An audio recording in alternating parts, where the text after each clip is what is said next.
Docteur, dites-nous, quelles sont les options thérapeutiques? D'abord, toujours, les objectifs du traitement sont la réduction des symptômes. C'est très important. Cette douleur est vive, douloureuse, importante, et il faut l'amoindrir. Ainsi que l'accroissement des amplitudes articulaires, de la force, de la proprioception et de la protection de l'articulation contre des contraintes excessives. Le plan de traitement sera personnalisé. Il sera proposé au patient et enseigné et conforme aux attentes de ce dernier. Il doit inclure des mesures non pharmacologiques et pharmacologiques. Les choix thérapeutiques devront tenir compte des antécédents médicaux personnels du patient, mais également des traitements médicamenteux en cours du même patient, de même que l'importance de la douleur et du handicap personnel.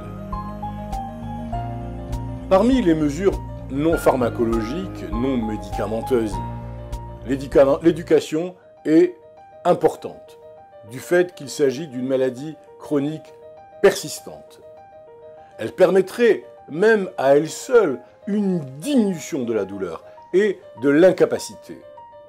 Le patient sera informé que les douleurs vont fluctuer et que de bonnes et de mauvaises périodes alterneront.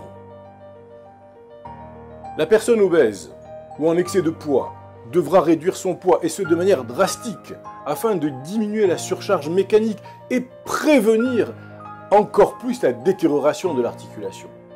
Non seulement l'activité physique participera à la perte du poids, mais elle sera aussi bénéfique pour maintenir, voire améliorer les qualités physiques qui permettront une capacité fonctionnelle optimale.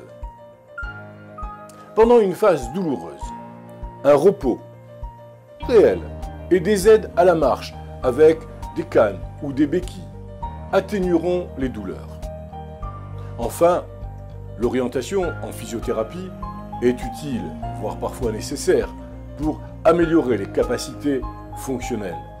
Le physiothérapeute, le kinésithérapeute pourra mobiliser passivement les amplitudes articulaires qui sont restreintes, mais également travailler et étirer les unités du muscle et du tendon, et également prescrire des exercices qui augmenteront la force, l'endurance, retrouveront un peu d'élasticité, ainsi que la proprioception.